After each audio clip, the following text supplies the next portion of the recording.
Bismillahirrahmanirrahim. Assalamualaikum warahmatullahi wabarakatuh. Bismillahirrahmanirrahim.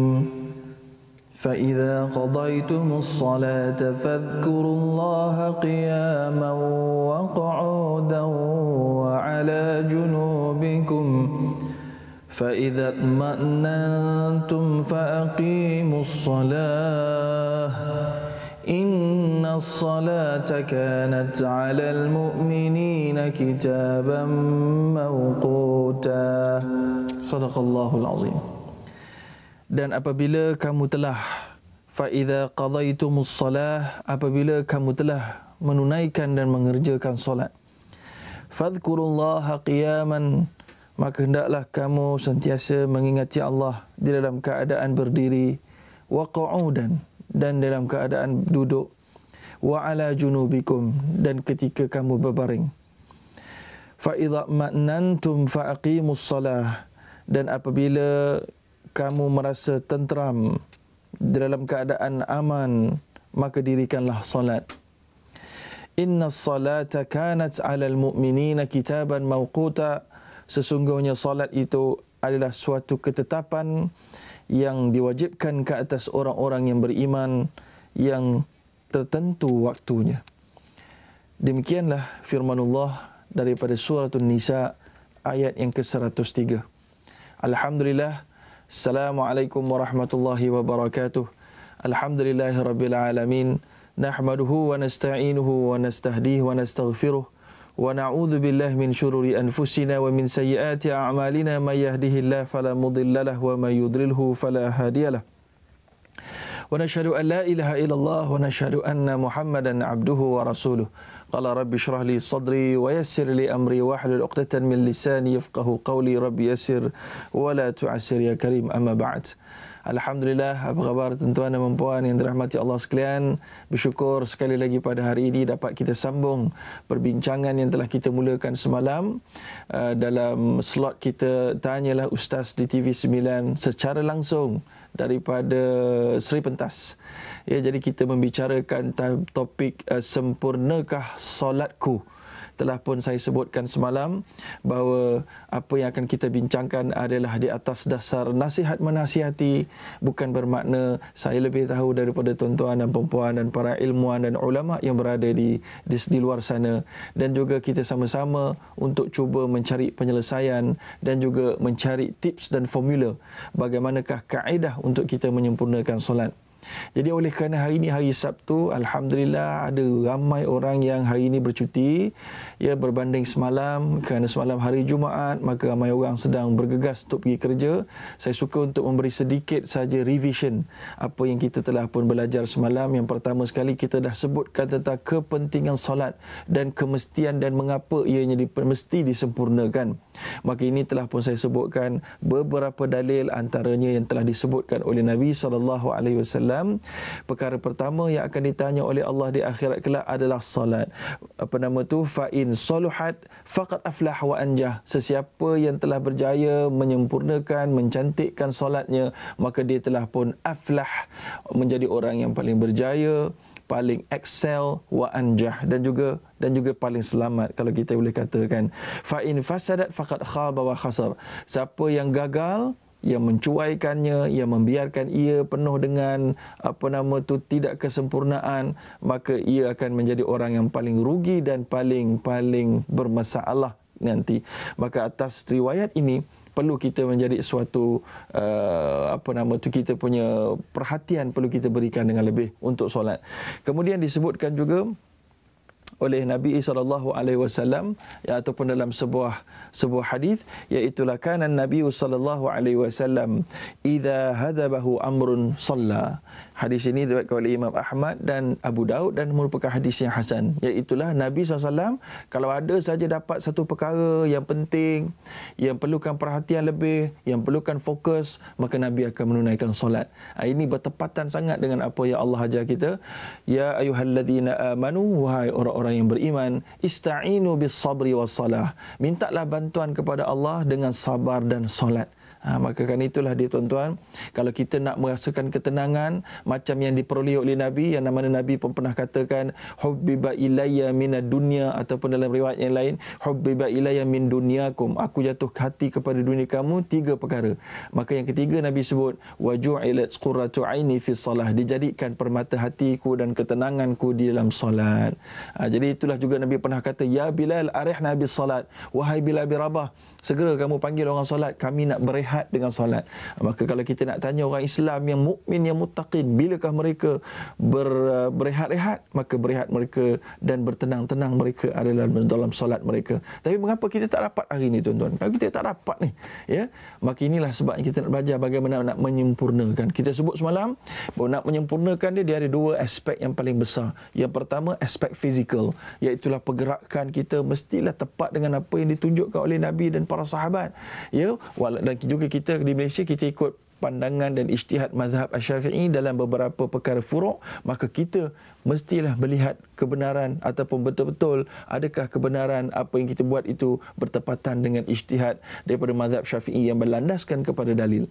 Itu yang pertama. Selepas tu kita kena bincangkan bab khusyuk. InsyaAllah bab khusyuk tuan-tuan jangan soal hari ini tuan-tuan. Kita bincangkan besok insyaAllah. Hari ini kita nak cuba sedaya upaya nak menghabiskan pergerakan-pergerakan solat yang sepatutnya kita audit, yang kita betulkan. Baik, jadi kalau semalam kita telah pun sampai ke bahagian berdiri dan kita dah sebutkan apabila seseorang itu ingin menyempurnakan solat, maka lebih baik bagi dia sekiranya dia seorang lelaki, iaitulah dia menunaikan solat secara berjamaah. Tafdhul, iaitulah lebih afdal min salatil fadhi bi sab'ina bi 27 darajah, iaitulah lebih hebat daripada solat seorang diri 27 kali ganda. Baik, jadi bagi wanita tidak ada masalah kerana Nabi pernah menyebutkan solat wanita yang terbaik adalah di rumahnya. Di rumahnya, dalam biliknya di atas tempat tidurnya. Tapi hadis Nabi ni atas tempat tidur ni jangan kita bayangkan katil kita tuan-tuan dan perempuan, kalau solat atas katil tu tak balance. Tapi ini nak beritahu zaman Nabi dulu dilembik saja gitu. Dia macam tikar saja. Maka ini menunjukkan bahawa wanita cara perolehan pahala dalam keadaan solat ni berbeza sedikit, iaitulah dia solat di rumah lebih baik daripada solat di masjid dan surau, kecuali kalau ada kuliah ilmu. Kalau ada kuliah ilmu bolehlah pergi ke masjid dan surau, dan itu adalah juga merupakan kebaikan kerana adanya kembar dengan pahala-pahala yang lain. Baik, kemudian kita dah sebut tadi bila dah pergi ke masjid dan surau pula, bagi lelaki khususnya dan bagi perempuan juga tidak ada perbezaan dalam perkara ini menurut 4 mazhab, termasuk mazhab kita, mazhab Syafi'i, iaitulah kaki kena rapat tuan-tuan. Kaki kena rapat. Sebab kalau kaki tak rapat, Nabi SAW dah sebutkan bahawa hati kamu akan berpecah. Maka hati umat Islam hari ini banyak berpecah, berpunca daripada solat kaki tak rapat ke? Taklah semudah itu. Cuma nak sebutkan bila kaki tak rapat tu dia mempunyai 2 tanda. Yang pertama, orang di kawasan tersebut tak berapa banyak ilmu, maka orang tak ada ilmu memang tak dapat bersatu hatinya untuk Allah Subhanahu Wa Taala. Yang kedua, kerana orang di kawasan tersebut kemungkinan besar mereka ini keegoan mereka, egoistik, mereka tak suka kaki mereka sentuh dengan orang. Rasa geli, kaki saya bersih, kaki orang kotor. Padahal orang lain dah ambil wuduk juga tuan-tuan, ya. Maka oleh kerana itu, kita cuba sedaya upaya. Fattaqullah mastata'tum. Cubalah bertakwa kepada Allah sedaya upaya. Rapat sedaya upaya. Kalau tak boleh rapat kaki, rapat bahu.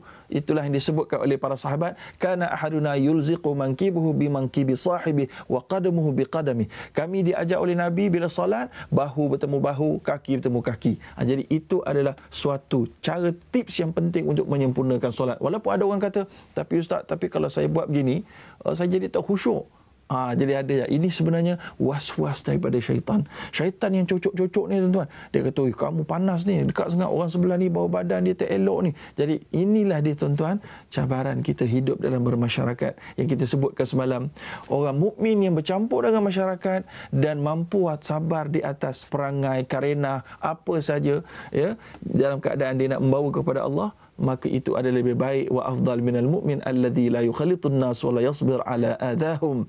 Lebih baik daripada orang mukmin yang tak mampu nak campur dengan manusia, rasakan diri seorang saja eksklusif, dan akhirnya mereka tidak mampu untuk sabar dan tidak mampu untuk bercampur dengan masyarakat. Baik, jadi habis berdiri. Lepas berdiri tuan-tuan, apa yang perlu kita lakukan untuk menyempurnakan solat? Ini kalau solat fardu mesti berdiri. kecuali orang uzur. Kita cerita hari ni tuan-tuan, sebab saya dapat juga soalan daripada Facebook, orang tanya tentang kalau orang sakit macam mana. Orang sakit itu saya tak sempat nak cerita tuan-tuan. Saya cerita sikit je sebab kita nak cerita bagi orang sihat dulu pada hari ni. Kalau orang sakit memang special case.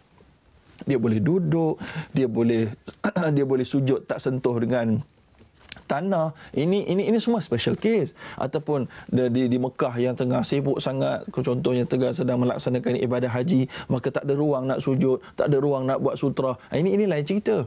Ini keadaan-keadaan special cases yang susah untuk di luar kuasa kita. Tapi dalam kuasa kita, maka ketika ini kita kena lakukan. Maka kita kena berdiri dan menghadap kiblat. Dan kalau kita sedang bermusafir, tak pasti arah kiblat, kita mesti berusaha. Ini kalau dalam solat fardu. Mesti berusaha, cari kompas ke, tengoklah apa-apa matahari ke, telefon ke, cari orang kampung, mesti. Tapi kalau solat sunat, ada keringanannya. Kerana Nabi SAW pernah solat di atas ala rahilatihi, dan Nabi pernah solat dalam perjalanannya di atas kenderaannya, mutawajjihun ila Khaybar. Dalam keadaan kenderaan itu menghadap ke arah Khaybar. Khaybar ni tuan-tuan menghadap ke Madinah sikit tu. Maka Nabi SAW solat sunat, tapi menghadap ke arah Khaybar di atas kenderaan dan bukan menghadap ke arah Mekah. Ini khas untuk solat sunat. Sebagaimana disebutkan dalam hadis riwayat Al-Bukhari, iaitu apabila fa idza arada al-fariḍah nazala fastaqbala al-qiblah. Apabila Nabi nak solat fardu, Nabi turun daripada kenderaan, Nabi menghadap ke arah kiblat. Jadi kalau solat fardu, kalau kenderaan itu boleh turun, boleh berhenti, kena berhentikan tuan-tuan.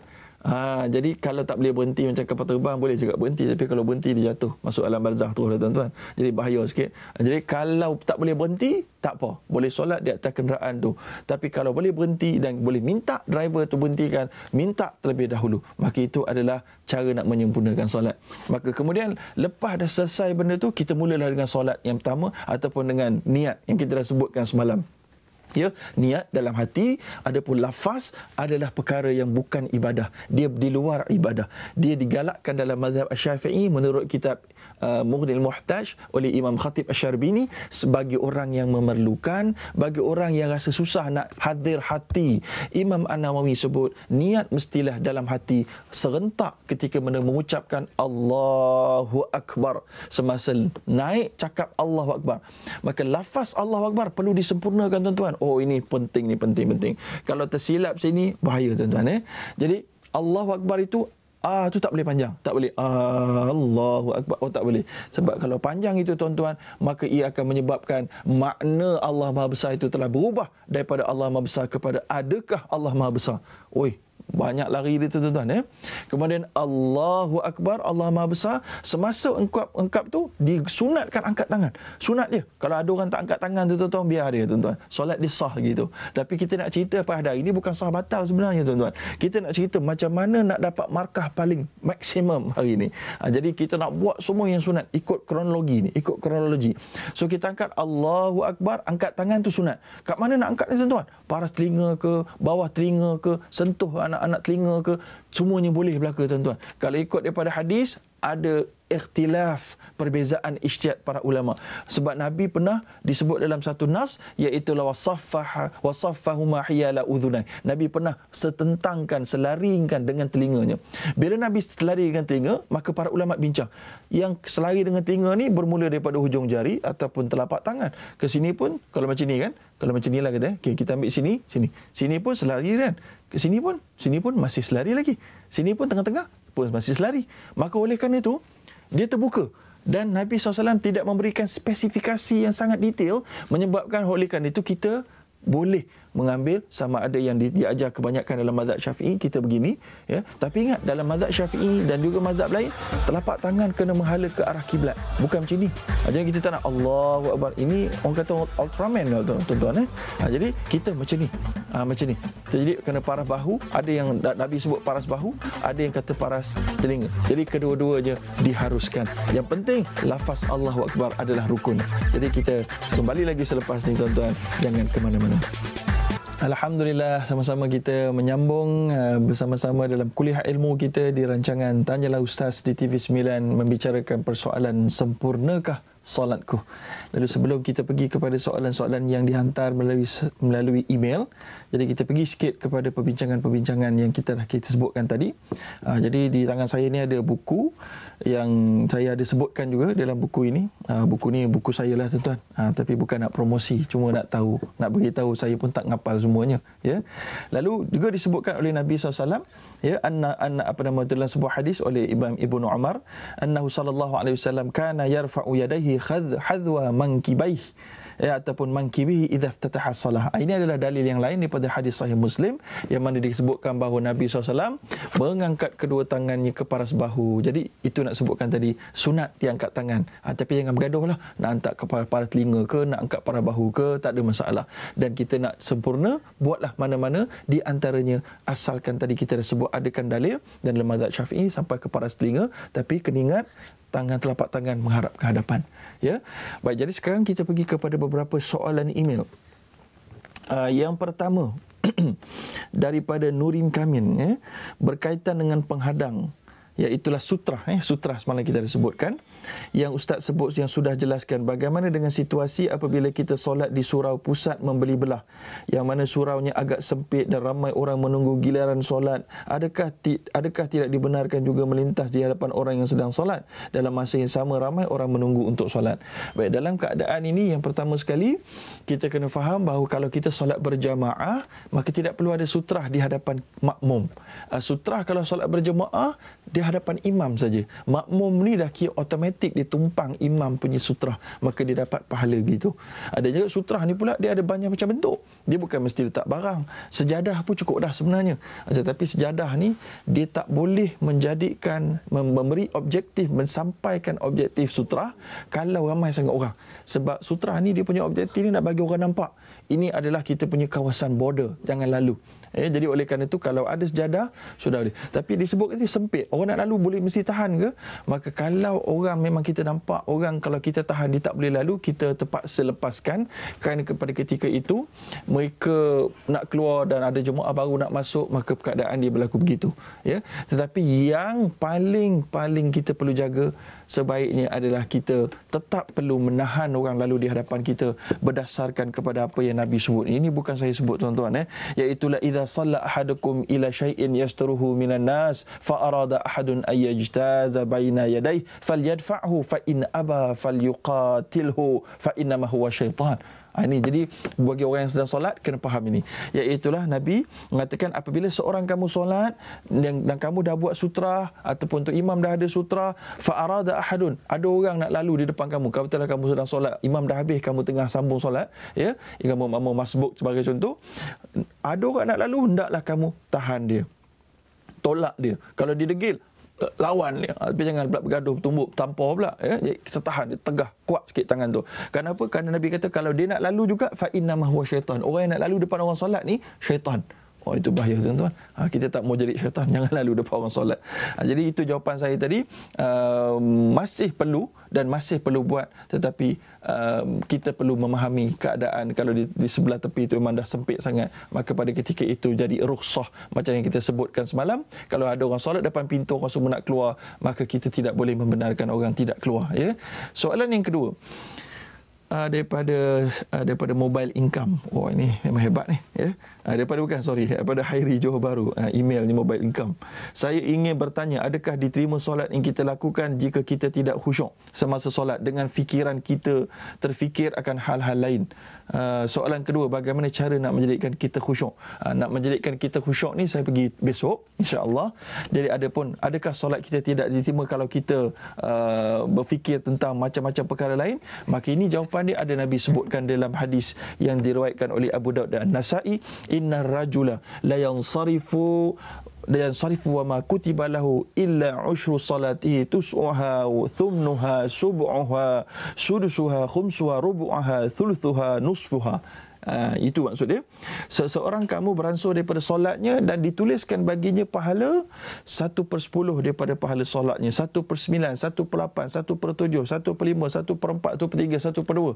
Dan disebut dalam satu riwayat lain ala qadri ma aqila min, di atas kadar khusyuknya dia. Lalu maknanya solat kita diterima, sahnya sah. ya, maka kita telah pun melaksanakan obligation kita, kewajipan kita pada hari tersebut. Tetapi dari sudut penerimaan Allah itu, dia bergantung kepada aspek sempurna yang kedua, iaitulah tahap mana khusyuk kita. Dari sudut rukun dan zahirnya telah diterima, tapi inilah sebab kita kena masuk dalam perbincangan kita juga besok insya-Allah. Ya, jadi ini adalah pahala kita bergantung kepada sejauh mana kita sedar dan kekhusyukan kita. Soalan yang ketiga, apa nama tu, Ustaz, ketika saya solat, anak kecil saya yang berusia 1,5 tahun datang berdiri di hadapan saya di atas sejadah, maknanya dalam kawasan sutra lah ni, bolehkah saya mengubah kedudukan saya dengan membuat 3 langkah ke kanan atau ke kiri? Minta penjelasan daripada saudara Nizar Osman. Jadi jawapan kepada soalan ini ada berlaku pada Nabi SAW. Dalam kitab Zadul Ma'ad ada disebutkan bahawa Nabi SAW sedang solat menghadap dinding. Tiba-tiba ada kambing nak lalu depan Nabi. Maka Nabi tak buat tangan macam ni sebab kambing tak faham, nanti dijilat pula tangan Nabi. Maka Nabi tak buat. So Nabi buat apa? Nabi bergerak ke depan. Nabi bergerak ke depan. Tapi kambing tu tak puas hati, dia nak lalu juga. Maka Nabi ke depan lagi, disebutkan sampai dada Nabi dengan dinding tu rapat. Barulah kambing tu menyerahkanlah lalu kat belakang. Jadi ini satu petunjuk bahawa kalau benda yang nak lalu ataupun apa saja yang nak lalu depan kita itu benda yang tak boleh memahami, contoh kucing, apa nama dia, mana faham, tak payah pakai kaki halau dia, tak payah, tuan-tuan. Memang betul kita kena bergerak ke kanan atau ke kiri. 3 langkah ke kanan ke kiri boleh, tetapi kena ingat dalam mazhab Syafi'i tak boleh bergerak 3 kali pergerakan besar berturut-turut. Ingat, pergerakan besar ni adalah lengan, adalah kaki, ya, adapun mata, biji mata bergoyang, rambut bergoyang, hidung bergoyang, mulut bergoyang, telinga bergoyang, tu tak ada apa masalah, tuan-tuan, janganlah salah faham, ya. Maka oleh kerana itu 3 kali pula berturut-turut. Maka kalau tuan-tuan bergerak katalah macam ni, tuan-tuan bergerak satu, bergerak ke depan satu, bergerak ke depan satu tapak, dikira satu lah. Tuan-tuan ikut follow up pula dengan kaki ke belakang, pop, maka di 2 lah. Tapi kalau tuan-tuan berhenti sekejap, katalah bergerak 1, 2, berhenti. Lepas tu 1, 2, berhenti. Maknanya 1, 2, 1, 2 je. Sebab dalam mazhab Syafi'i yang boleh membatalkan adalah 3 kali berturut-turut. Lalu kalau kita 1, 2, berhenti. 1, 2, berhenti. 1, 2, berhenti. Maknanya 1, 2, tak lebih daripada 3. Maknanya kalau 1, 2, 1, 2 boleh sampai jalan kaki, Kuala Lumpur sampai Kedah boleh sampai. Sampai Kedah tu boleh sampai. Tapi tak batal solat lagi. Tapi jangan buat, tuan-tuan. Bahaya. Tapi kita nak sebutkan, itu maknanya reset kosong. Jalan, reset kosong. Jadi barulah. Sebab apa, tuan-tuan? Sebab mazhab Syafi'i sebenarnya menyuruh perkara ini dan berisytihat tentang perkara ini kerana adanya tamak-ninah. Tamak-ninah ni iaitulah berhenti dalam keadaan disebutkan dalam sebuah athar daripada Sa'id Ibn Musayyib, iaitulah lau khasha'al qalb la khasha'ati jawarihu. Kalaulah hati itu khusyuk, anggota pun khusyuk. Jadi kalau asyik bergerak, betulkan janggut, betulkan jubah, betulkan serban, angkat telefon, hello kejap aku tengah solat, maka habis, tuan-tuan. Tak boleh jadi, ya. Okey, jadi oleh kerana itu kita nak beritahu boleh bergerak tadi walaupun 3 kali langkah ke kanan dan ke kiri. Kemudian, salam Ustaz, nama saya Ar-Raja Ata'illah. Saya ingin bertanya kepada Ustaz, bolehkah kedua pergelangan tangan perempuan ni nampak ketika solat disebabkan tidak memakai telekung, hanya memakai pakaian yang menutup aurat saja? Baik, jadi kalau pergelangan lengan sedikit sini, maka bagi perempuan ia boleh dilihat semasa solat agak sikit saja, maka itu adalah dikira aurat mukhaffafah yang telah kita sebutkan semalam. Kalau ada terkeluar sikit yang kita tak perasan, yang ini pun susah sangat nak dikawal, maka ketika itu sah salatnya. Tetapi kita nak bincang bukan sah saja, tuan-tuan. Kita tak nak sah saja, sah ni saja dia cukup makan je. Kita nak lebih lagi, maka sebab itulah kita kalau boleh ada pakai stokin tangan ke apa nama dia, itu lebih baik. Sebab kalau baju ni dia longgar sikit, stokin tangan tu dia lebih melekat dan lebih menjaga aurat, insya-Allah. Ya. Kemudian yang seterusnya, saya nak tanya sama ada sah atau tak solat saya. Saya sembahyang, masa sembahyang asyik keluar angin. Mak kawan saya bagi tahu yang solat saya sah sebab itu penyakit. Tiap-tiap kali solat keluar angin. Ada 2 atau 3 kali ambil solat sebab was-was. Jadi macam mana tu? Baik, jadi tentang angin semasa solat ni, ataupun dalam bahasa yang standardnya kentut, tuan-tuan, okey, keluar angin atau bahasa standardnya kentut, adakah sah solat kita? Sudah tentulah tidak sah bagi orang yang biasa. ya, bagi orang yang biasa. Tapi ingat kalau was-was, rasa-rasa keluar angin ke tak keluar angin, rasa keluar angin ke tak keluar. Orang solat ingat Allah, dia ingat keluar angin ke tak keluar angin. Ini Allah SWT kata wa aqimis salata li dzikri. Dirikan solat untuk ingat aku, bukan untuk ingat keluar angin tak keluar angin. Maka sebab itulah Nabi sebut dalam satu hadis, la wudu'a illa min khauf min sautin aw rih. Tidak perlu kamu ambil wuduk balik, tidak batal wuduk kamu, kecualilah apabila ada kamu dengar bunyi atau betul-betul angin itu keluar dengan confirm. Okey, jadi kalau tak confirm, ingat-ingat lupa, itu syaitan punya waswas duk masuk dalam kepala kita supaya kita tidak khusyuk dalam solat. Kalau ada, ignore saja tuan-tuan. Tapi kalau betul-betul memang keluar angin, memang bau pula keluar pula lepas tu, ya. Kemudian ada pula bunyi, ya, bunyi yang boleh tahan dekat bunyi dia, maka pada ketika itu tuan-tuan memang batal lah. Tapi kalau disebut di sini ada penyakit. Kalau penyakit ni dia memang betul ada special case. Macamlah salasil baul, iaitu penyakit orang kencing tak lawas. Dia bergerak sikit saja terkeluar sikit air kencing. Bergerak sikit saja terkeluar air kencing. Maka ini dikira macam perempuan istihadah. Perempuan yang darah kotor, bukan darah haid, dia haid tak payah sembahyang, darah istihadah dia kena solat. Maka masa nak solat tu dia kena ambil wuduk, dia kena bersihkan habis-habis. Lepas tu solat, apa saja yang terkeluar dikira diampunkan. Begitu jugalah orang yang terkeluar angin. Bagi perempuan biasanya terkeluar angin kot depan, dekat belakang dia tak keluar, kot depan dia keluar, dia tak boleh kawal langsung. Maka itu juga kalau dia dah sebagai satu penyakit, maka pada ketika itu dia dimaafkan dan perlulah dia ambil wuduk kalau nak solat apa selepas itu. Jadi insya-Allah kita akan kembali lagi selepas ini. Jangan ke mana-mana tuan-tuan dan puan. Alhamdulillah, sama-sama lagi kita dapat duduk dan berbincang dalam rancangan Tanyalah Ustaz di TV9, berbincang perkara sempurnakah solatku. Jadi kita bersiaran secara langsung dan bolehlah tuan-tuan dan puan kalau ada soalan sekarang ni boleh menghubungi studio. Ya, jadi saya rasa telah pun dimasukkan nombor sebelum ini ataupun email, ya. Baik, jadi sekarang kita sambung macam mana kita nak sempurnakan fizikal tadi ni. Jadi telah pun kita berdiri tadi dah angkat tangan tu sunat saja kita tahu, tapi rukunnya Allahu Akbar. Masa Allahu Akbar tu disebut, masa itulah niat dalam hati. Tapi ada orang tanya, masa Allahu Akbar tu nak Allah Maha Besar ke nak niat? Jadi jawapannya niat dulu tuan-tuan. Kalau tuan-tuan nak pilihan mana dulu, niat dulu. Maka niat tu maknanya solat zuhur dan seumpamanya, kerana Allah SWT 4 rakaat dan seumpamanya, itu yang masuk terlebih dahulu dalam hati kita. Selepas tu boleh Allahu Akbar. Sebab kalau Allahu Akbar kita sedar Allah Maha Besar tanpa niat, dia tak jadi takbiratul ihram, dia jadi zikir biasa. Baik, lepas tu habis kita angkat tangan tuan-tuan, kita letaklah tangan kanan di atas tangan kiri. Ini namanya bersedakap lah kot dalam bahasa Melayu, ya. Jadi ini pun adalah sunat. Hukum dia sunat, digalakkan. Maka disebutkan oleh Nabi SAW dalam hadisnya, maka baca macam mana cara kita nak letak tangan kanan di atas tangan kiri ini, iaitulah Nabi akan meletakkan tangan, thumma wada'a yadahu al-yumna ala dhahri kaffihi al-yusra. Nabi akan angkat telapak tangan ni, telapak tangan kita ni, telapak tangan kanan di atas belakang telapak tangan kiri. Ini telapak tangan kiri ni belakang dia. Jadi gini kan, letak ni, letak atas ni. Kemudian al-warusghi was-sa'id, dan jari-jari kita ni akan kena rusri. Rusri ni tuan-tuan tempat jam saya tuan-tuan ni. Ni sendi kita ni. Sendi dan sa'id dia mula pada sendi ni sampailah ke lengan ni. So jadi kita pegang gini. Letak gini, letak gini. Lepas tu letaklah, sekejap lagi kita bincang kat mana nak letak ni, ya. Maka ini letak sini. Jadi kalau janganlah kita pegang macam ni tuan-tuan. Ini boleh, taklah batal. Tapi kita nak cerita tadi, nak belajar kan, nak ikut hadis Nabi betul-betul, nak ikut sempurna, maka letaklah sini.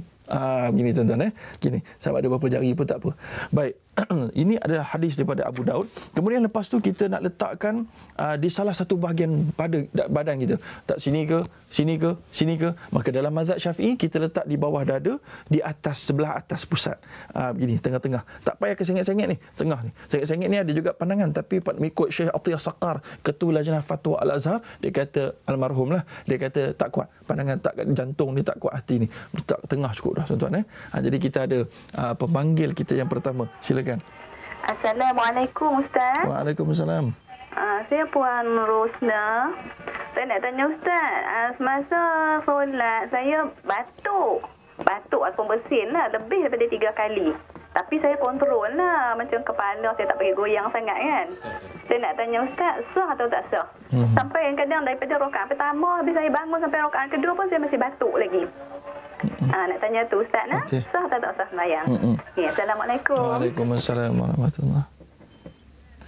Baik, soalan tentang batuk dan bersin. Bersin kita dah sebutkan semalam, memang tidak ada masalah. Wal atashu minallah. Bersin itu datang daripada Allah. Malah para ulama bincang, boleh tak lepas kita bersin kita ucap alhamdulillah? Boleh? Tak ada masalah. Sebab alhamdulillah itu termasuk dalam perkataan yang dibenarkan untuk kita ungkapkan semasa solat. Baik, jadi batuk tadi ni sebab orang tak sihat, maka dia tak boleh nak kontrol batuk. Maka oleh kerana itu, batuknya di kepala dia terangguk-angguk. Maka ini adalah pergerakan kecil. Dan khususnya pula bukan disengajakan. Kalau dia tak batuk sahaja begini-gini, ada juga orang lagu tu baca Fatihah, dia khusyuk sangat gini, giling-giling kepala lagi tu tuan-tuan. Jadi itu mungkin ada masalah lah. Tapi itu pun sebenarnya bukan satu anggota yang besar. Maka ketika itu tidak ada persoalan tentang sah batal di situ, cuma sempurna tak sempurna sahaja. Jadi oleh kerana itu, jawapan straight forward kepada para sunnah tadi, tidak batal, sah dan boleh teruskan solat.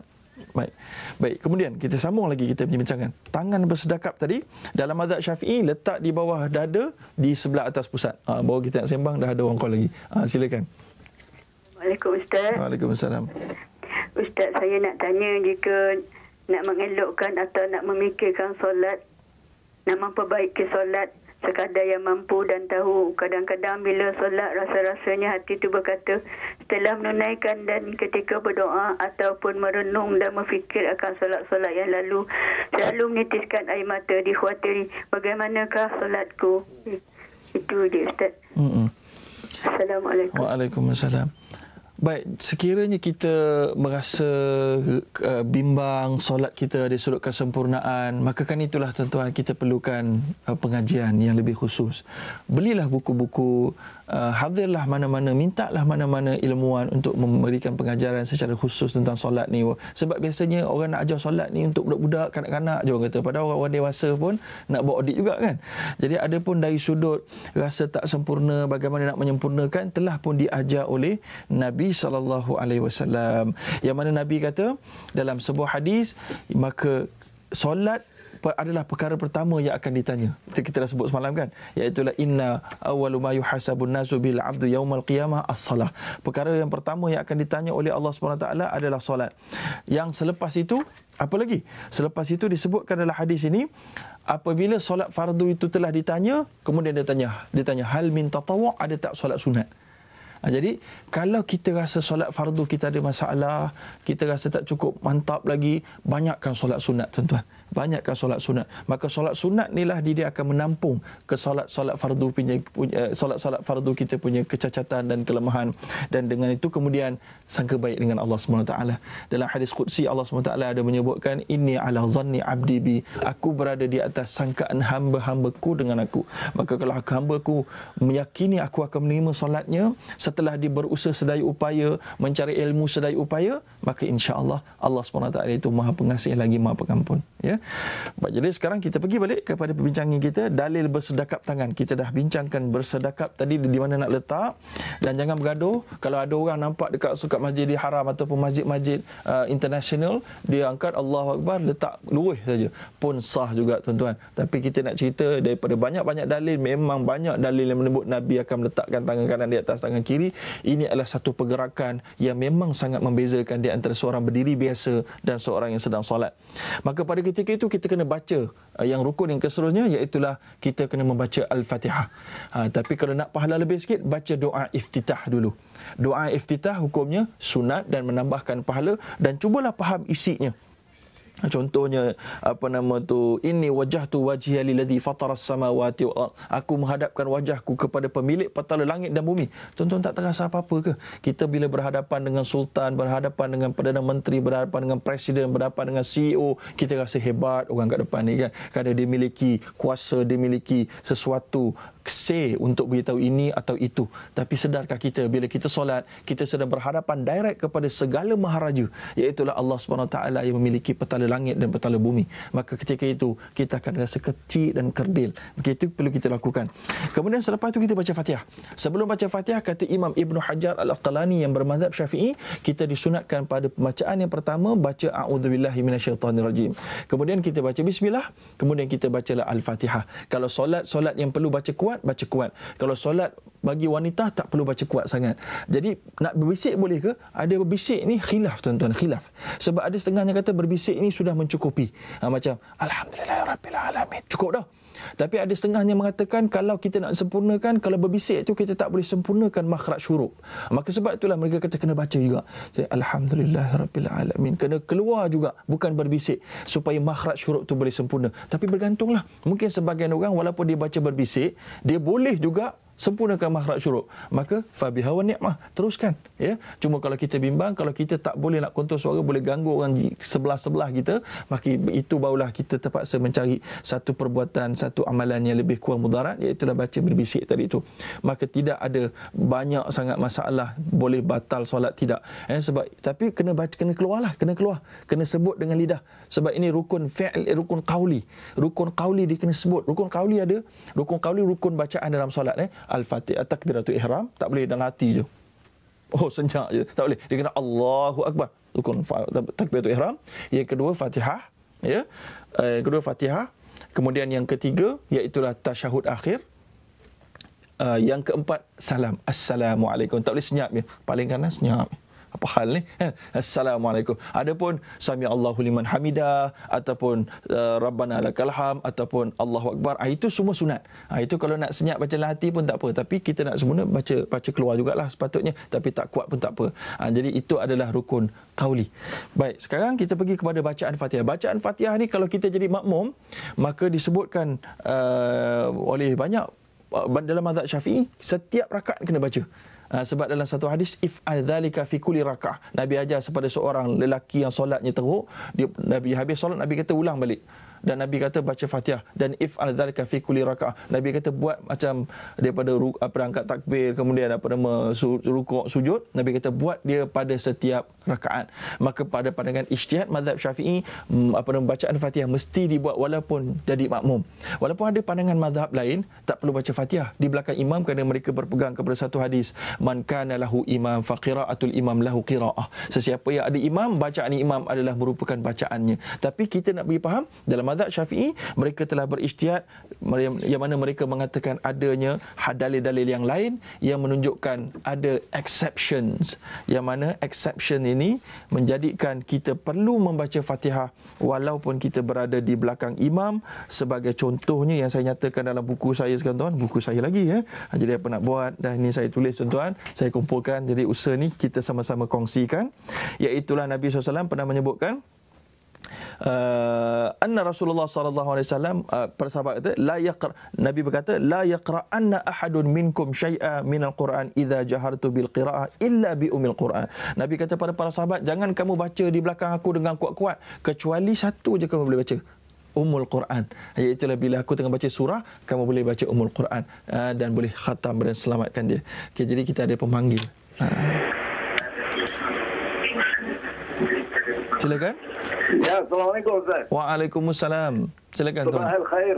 Sabah nur. Masya-Allah, barakallah. Saya ada satu soalan. Sila. Nak tanya kepada Ustaz. Yang ni hari ni Ustaz, banyak orang duk dye rambut ni pakai warna hitam. Dye rambut? Sedangkan dan duk bagi hitam rambut lah. Dan dia dye warna hitam. Dia pakai, dia kata ada black henna. Black henna ni boleh pakai kalau ni dibolehkan. Sedangkan kita tahu Ustaz pun tahu dalam hadis Nabi ada yang mengatakan Rasulullah jadi ditunjuk oleh seorang sahabat minta dihitamkan rambut. Nabi kata tak boleh. Nabi kata tak boleh warna hitam. Tapi hari ni banyak orang duk pakai warna hitam. Kemudian dia ambil wudu. Kemudian duk mandi junub. Mandi junub ambil wudu. Macam mana Ustaz semayang dia? Okey. Kadang-kadang ada pengacara TV pun, saya tak mahu sebut nama. Okey. Okey, so jadi soalan tentang dye rambut. Dye rambut dengan warna hitam adalah ditegah oleh betul, memang ditegah oleh Nabi SAW sebab dia ada unsur penipuan. So jadi kalau rambut kita putih, handsome tu, tuan-tuan. Jadi memang mengingatkan kita kepada alam yang lebih kekal, iaitu alam akhirat. Maka kita jangan dye rambut dengan warna hitam. Tapi kalau nak dye warna merah, bukan kerana nak tiru artis barat, tetapi kerana menggunakan warna asal inai, maka hukumnya diharuskan. Hukumnya diharuskan. Tetapi dibincangkan tadi, dia dye rambut kemudian ambil wuduk. Sah ke wuduk dia? Yang ini nak kena go into detail, tuan-tuan. Adakah dye itu jenis yang berminyak yang menghalang air untuk sampai ke kepala? Sebab rambut tidaklah perlu kita wudukkan. Kita nak wuduk, kita sapu kepala. Tapi adakah rambut bila kita pakai dye dekat rambut tu menyebabkan dye tu menjadikan rambut kita macam plastik? Tak ada tuan-tuan, sampai juga ke akar rambut tu. Maka oleh kerana tu saya nak beritahu, kalau ada sudut wuduk yang diisaukan, saya yakin wuduknya sah kerana sampai di sebahagian kepala. Cuma ada bahan tak suci dalam dye tu, itu saya tak tahu. Kalau ada bahan tak suci, maka dia sentiasa menanggung najis, solatnya boleh menjadi masalah. So jadi nasihat saya, siapa saja nak dye rambut dia warna apa-apa sekalipun, ya, dan bukan kerana nak meniru barat, tapi kerana nak mengikut sunnah, iaitu mewarnakan rambut, maka boleh, tetapi dengan syarat pastikan kehalalannya dan tidak ada kenajisan yang di dalamnya. Baik, jadi saya rasa kita berhenti sebentar pada ketika ini. InsyaAllah kita akan sambung lagi di blok yang terakhir selepas ini, insyaAllah. Alhamdulillah, sama-sama lagi kita di rancangan Tanyalah Ustaz di TV9 membicarakan persoalan sempurnakah solatku. Jadi Alhamdulillah kita sambung sikit lagi tuan-tuan dalam masa yang berbaki ini, iaitulah tadi kita dah bicarakan persoalan kita baca Fatihah. Lepas baca Fatihah kita disunatkan membaca surah kalau kita solat seorang diri atau kita menjadi seorang imam, ya. Maka lepas baca surah itu bolehlah, dan Nabi kata kalau kita solat seorang diri bacalah sepanjang mana pun kamu nak. Tapi kalau kamu jadi imam, falyukhaffif, hendaklah kamu ringankan bacaan. Baik, kemudian lepas tu kita pun dah habis, kita pun rukuk. Allahu Akbar, kita rukuk. Bila kita rukuk ni tuan-tuan, yang pertama sekali kita punya belakang tu, belakang kita tu hendaklah dia kalau boleh sedaya upaya 90 darjah lagu ni, jadi 90 darjah lagu tu. Jadi sampai disebutkan dalam satu hadis, kalau letak air dalam cawan dekat betul-betul tulang belakang kita, air itu akan tidak menggelincir, tumpah. Jadi itu dia punya cara dia, dan perlu kita tamak ninah berada dalam keadaan tersebut dalam suatu tempoh, iaitulah sekadar membaca Subhana Rabbiyal Azim, ya.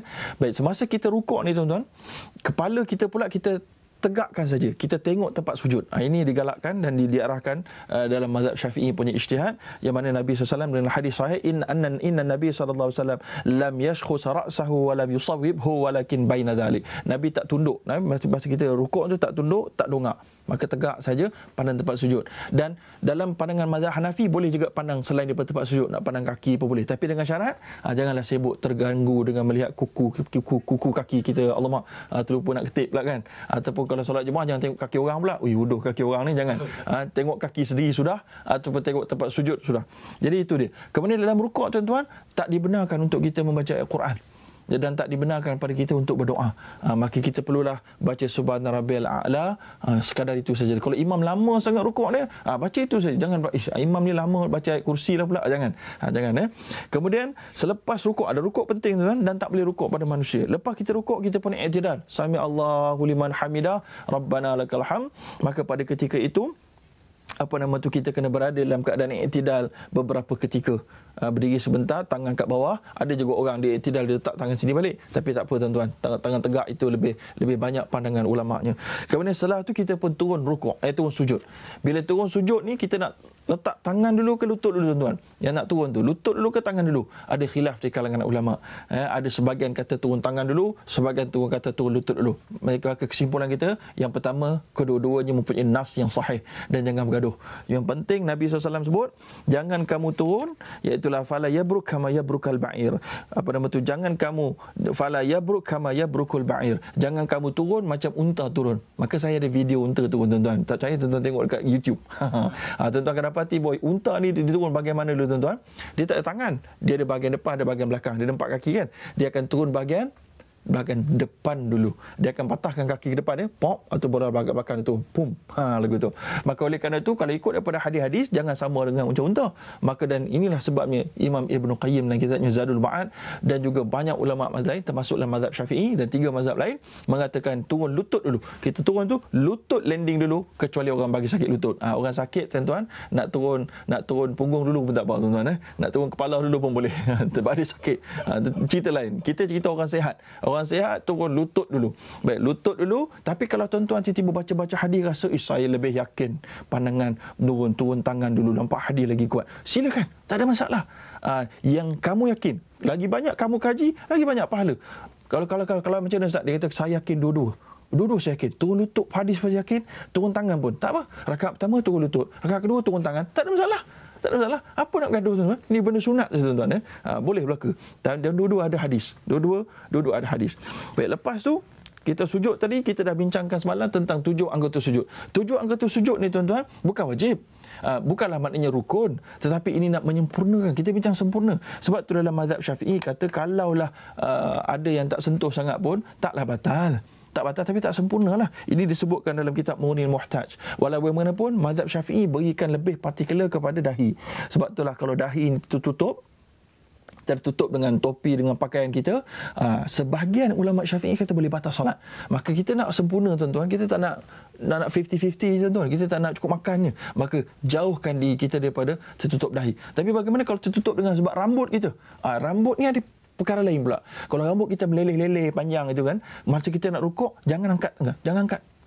Masa nak sujud, jangan angkat. Sebab apa? Sebab Nabi pernah larang. La akufu sya'ran wala thauban. Jangan kamu angkat. Sebab bila angkat tu dia ada tanda keegoan. Kalau pada zaman Nabi khususnya disebutkan, dia tak nak rambut dia kena tanah kotor nanti. Biarkan. Kalau tak nak biar, gunting tuan-tuan. Gunting saja. Atau pakai kupiah. Jadi Nabi SAW pernah melarang juga orang ikat rambut. Ikat. So ikat rambut belakang ni, ikat. Ada orang diikatkan. Jangan. Sebab Umar Al-Khattab radhiyallahu ta'ala anhu pernah nampak ada seorang lelaki diikat rambut, dia buat tocang ke buat begini kan supaya dia mudah solat. Tengah-tengah solat Umar pergi kat belakang, dibuka.